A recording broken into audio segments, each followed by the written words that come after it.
Hello, my name is Madeleine St. Pay, and today I'll be reading Gordon Parks, How the Photographer Captured Black and White America by Carole Boston Weatherford and illustrated by Jamey Christoph.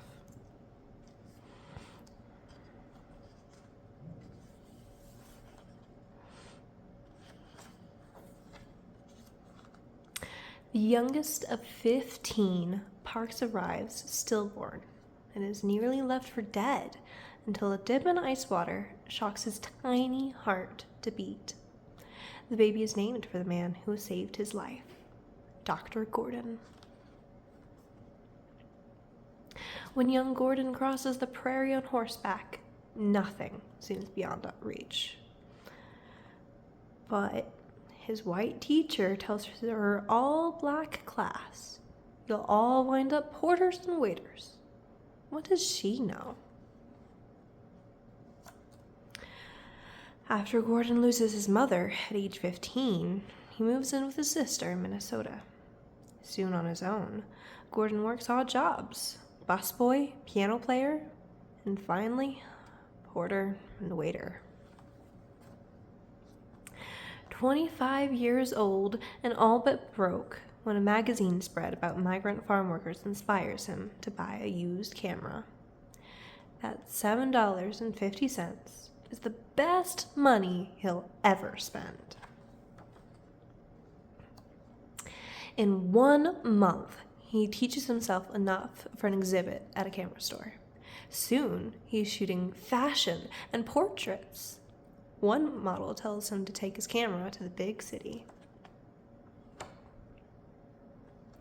In Chicago, Gordon's shots of struggling families on the South Side win him the chance to be a government photographer. He leaves the Midwest and turns his camera on Washington. Gordon wonders, what should I shoot? Search for a subject, says his boss. In the nation's capital, he passes the White House and the Supreme Court. In the shadow of the Capitol, he sees black families living in alley dwellings. He can see that blacks have it harder than whites.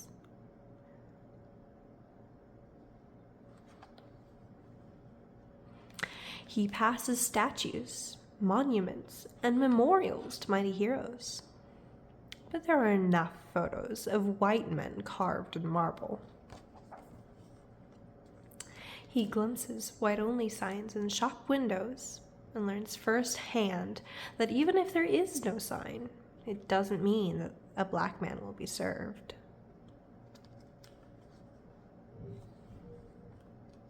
Boiling mad, Park vows to lay bare racism with his lens. He shares his vision with his boss, who points him towards his subject. Talk to her. She knows struggle. She is Ella Watson, a cleaning lady in the building where Parks works. She supports her grandchildren on just over $1,000 a year. The photographer follows her for weeks, home, church, and to work at 4 in the afternoon. After a long day, she studies the Bible with her family.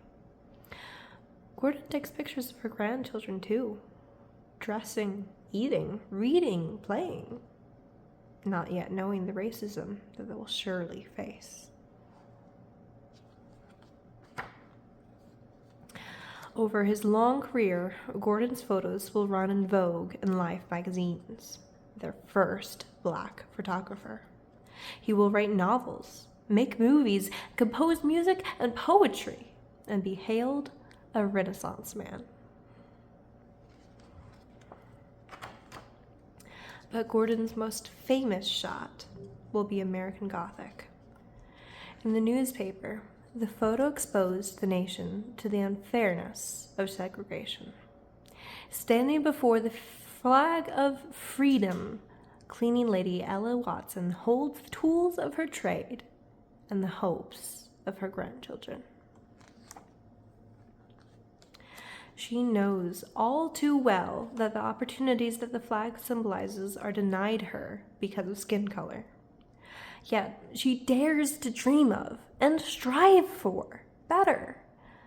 Through Gordon's lens, her struggle gained voice. You don't have to hear her story to know her prayer. If you would like to read more about Gordon Parks, you can read these last few pages after checking out this book from the George Eastman Museum Library. Thank you.